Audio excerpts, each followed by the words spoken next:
Labadiena, mėly televizijos žiūrovai. Kažin ar daugelis žinote, kad Lietuvoje gyvena laukinė kanarėlė. Laukinė kanarėlė. Nu gal ne visai kanarėlė, kanarėlės galbūt pusseserė. Ir vadinasi jinai svilikėliu. Va štai svilikėlis, mažiausias Lietuvos grūdlėsis paukštelis, labai trumpus snapeliu. Nepaprastai trumpas snapelis, bet storas. Štai kodėl jis ir pakrikštytas svilikėliu, nes Lietuvoje dar turime ir sviliką. Storas snap, bet galingų snapu. Nu ten galingas, tai jisai svilikas, o šitas mažytis svilikėlis. Svilikėlis ypatingas paukštis, tiesiog nuostabus. Kodėl? O štai žiūrėkite, jisai Lietuvoje visai nesenai apsigyveno. 1951 metais aš jį pirmą kartą radau Lietuvoje begyvenantį ir ne kažin kur, Vilniuje ir dar geriau, mūsų gamtos fakulteto teritorijoje. Kaip pasakiau profesoriui Tadui Ivanauskui, kad pas mus kieme gyvena svilikėlis, tas negalėjo atsidžiaugti. Sako, seniai mes jo laukiam. 39 metais jisai pereito šimtmečio buvo rastas pirmą kartą Ventės rage, pagautas tik tai, bet tai buvo užklydėlis. O štai čianai jisai ne tik, kad mes jį radom, bet svarbiausia, jisai ir apsigyveno. Apsigyveno ir dargi geriau, jisai susuko savo lizdelį. Lizdelį sidabrinėje eglutėje, gražiai prie tvoros. Na, aišku, savaime aš įlipau į tą tvorą, pasižiūrėjau, koks tas lizdelis. O lizdelis iš žolės stiebelių susuktas, iš ašutų kažkokių tai palaukų, šunų turbūt. Vienu žodžiu, labai dailus lizdelis, eglės šakoje, pridengtas iš viršaus, kad jo niekas nematytų. Nu kągi, bet aš tai susekiau, kaip jisai tenai skrenda į tą lizdelį. Įlipau, apžiūrėjau, kiek kiaušinėliai margučiai, 5 kiaušinėliai te buvo. Nu kągi, pasakiau profesoriui Ivanauskui, kad va, svilikėlis jau pas mus, jau perės, jau čia jauniklių sulauksim ir taip toliau. Mėly televizijos žiūrovai, koks buvo mano siaubas, kai kitą dieną žiūriu, eglės šakos nukirstos sidabrinės eglutės. Šakos nukirstos ir lizdelis, aišku, savaime ant žemės, visi kiaušiniai sudaužyti. O tai todėl, kad aukštas viršininkas gyveno už tvoros tuo metu. Tokios taisyklės buvo, ten sargybinis stovėjo. Kągi, svilikėlis, kai sakom, mūsų taip ir pirmą kartą aš jo perinčiau ir nepastebėjau. Bet pastebėjau aš vėliau, Vingio parke. Vingio parke buvusios kapinaitės. Ir tose kapinaitėse tujoje susisuko savo lizdelį vėl mūsų svilikėlis. Svilikėlis tujos šakelėse taip buvo paslėpęs lizdą, kad vargais negalais tik aš jį pastebėjau. Dabar aišku, savim nelipau, aš tenai neliečiau, sėkmingai išsiperėjo ir tyrinėjau, kiek jų yra Vilniuje. Vilniuje buvo 5 poros.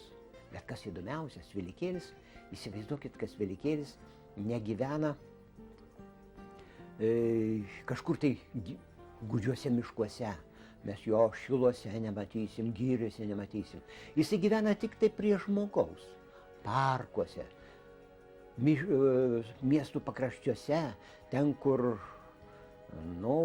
pavieniai dideli medžiai, kur eglės yra pasodintos prie namų. Va štai tenai tik tai gyvena. Svilikėlis sinantropas. Tai reiškia paukštis gyvenantis drauge su žmogumi. Bet, mėly televizijos žiūrovai, kokiu būdu 51 metais jisai atsirado Lietuvoje. O štai, kur 19 amžiaus pradžioje jisai dar gyveno, Šiaurės vakarų Afrikoje, gyveno Viduržemio jūros pakraščiuose, kažkur tai Graikijoje, Jugoslavijoje. Tai va šitoj vietovėse tik tai gyveno, tuose rajonuose. Ir štai palaipsniui pradėjo plisti. Ir 19 amžiaus pabaigoje jisai jau pasiekė Prancūziją, pasiekė Vokietiją ir pereito amžiaus pradžioje jisai intensyviai pradėjo plisti į šiaurę. Jisai į šiaurę paplito net iki Estijos. Bet dabar Svilikėlių labai nedaug beliko, mėly televizijos žiūrovai. Jeigu jis tada Vilniuje gyveno, jisai per 10 metų užkariavo vakarinę Lietuvą, tai būtent nuo Druskininkų iki Palangos. Maždaug 60 metais jau buvo visoje vakarinėje Lietuvoje. Ir buvo paplitęs Kaune, Marijampolėje, Alytuje, mes jį galėjom pamatyti. Bet dabar jisai Vilniuje jau senokai nebegyvena. Negyvena ir kituose miestuose. Ir kiek aš žinau, dar prieš 5 metų jisai gyveno tik tai Druskininkuose ir Palangoje. Palangoje tikriausiai jisai gyvens ir ilgai. Ir dabar tikrai gyvena, kadangi šitas yra palangiškis. Man jį padovanojo Lidija Umbrasienė, gamtininkė iš Palangos, kuri rado sužeistą Svilikėlį. Jo sparnas nefunkcionuoja, jisai skraidyti negali, jisai liks mūsų namuose tiek, kiek jisai ir gyvens. Nuostabus paukštelis kanarėlė. Jo balselis skiriasi nuo kanarėlės. Jisai yra sirpintis.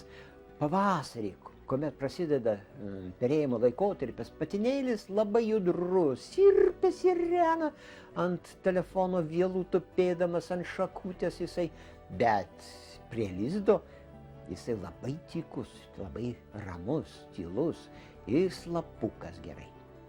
Patelė panašiai į Svilikėlį. Žiūrėkit, čia patinėlis. Patinėlis gelsvas dryžius turi ant galvos, gelsva krūtinėlė, o patelė žalsvai gelsva, daugiau žalutėlė. Ir todėl ją nesunku pastebėti. Maitinasi Svilikėlis dažniausiai ant žemės. Tai įvairiomis sėkliukėmis ir žliugės lapelį nuskins ir viskas mūsų namuose jisai gauna obuoliuką ir grūdinį maistą. Tai labai mėgsta kanarėlių sėklas, kanarėlius. O juk kanarėlė tai Kanaro salose gyvena ir tenai kanarėlius šitos sėklos auginamos. Aišku, jos dabar auginamos ir Europoje ir mes gauname ir maitiname savo Svilikėlį.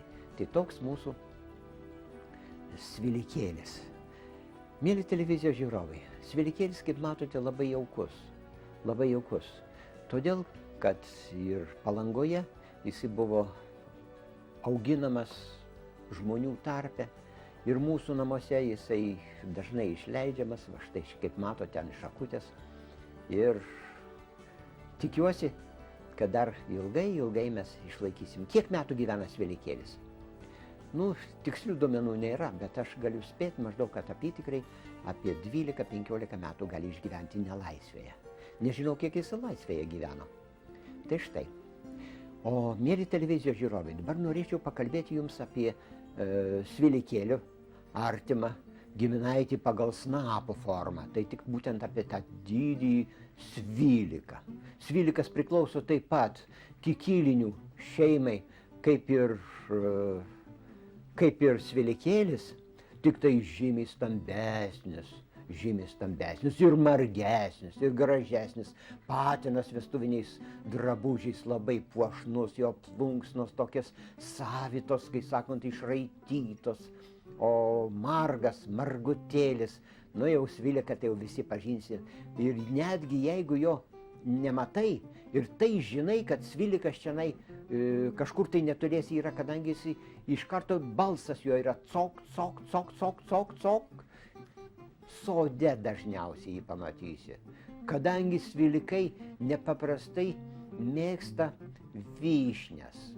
Atskrenda į vyšnių sodą ir triuškina vyšnių kauliukus. Mėly televizijos žiūrovai, galite įsivaizduoti, koks snapukas šito Sviliko, jeigu jis triuškina kauliukus. Aš namuose laikiau Sviliką ir ne vieną kartą netgi. Jeigu jisai pačiumpa už piršto, reiškia mėlynė garantuota. Tai laimė, kad neiškanda gabalo, nes visai būna. Svilikas, kaip ir Svilikėlis, labai keista, bet mėgsta žmogaus draugystę. Mėgsta gyventi parkuose, mėgsta gyventi soduose, mėgsta gyventi nedideliuose miškeliuose, kažkur tai, kaip sako, netoli žmonių sodybų. Labai keistas. Jo beveik nematysime Šiluose, Vat Varėnos rajono Šiluose jūs galit grybaudami neieškoti sviliko, ten nebus. Štai. O giriuose, plačiuose taip pat jisai negyvena kažkodėl. O mėgsta pakraščius ir tenai sutinkamas. Jisai lizdą krauna labai savitai. Įsivaizduokit, lizdą krauna beveik ištisai lapuočių medžiuose. Ir nulaužia šakutę, kartais jau netgi su lapukais. Juk snapas jo galingas, tai jisai nulaužia šakutę ir suka savo lizdelį iš šakučių. O vidų, aišku, iškloja, kuo randa ar šuns plaukų, ar pūkelį, kokie ras, ar plunksnelė. Ir tai 5 kokie kiaušiniukai, tenai margi, irgi taip pat margutėlį panašus, kaip sakant, į svilikėlių, aišku, didesni. Kas įdomiausia, svilikas tokį snapą turėdamas, o įsivaizduokit, vaikus maitina kirminiukais.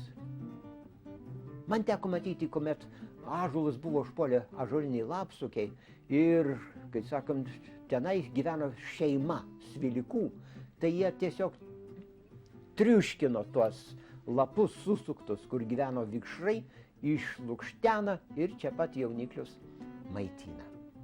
Svilikas įdomus paukštis. Jie išskrenda žiemai į pietus, maždaug iki Viduržemio jūros nusikapsto, bet retkarčiais pasilieka žiemoti.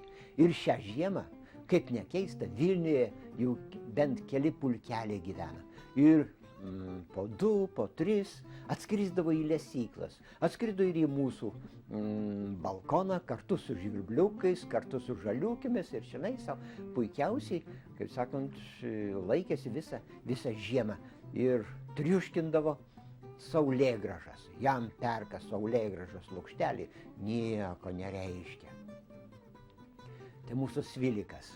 Svilikų Lietuvoje mes dar turime gana plačiai. Jisai plačiai paplitęs po visą Lietuvą, bet labiausiai mėgsta ten, kur yra lapuočių miškai. Vadinasi, Vidurio Lietuvoje ir daugiau Rytų Lietuvoje.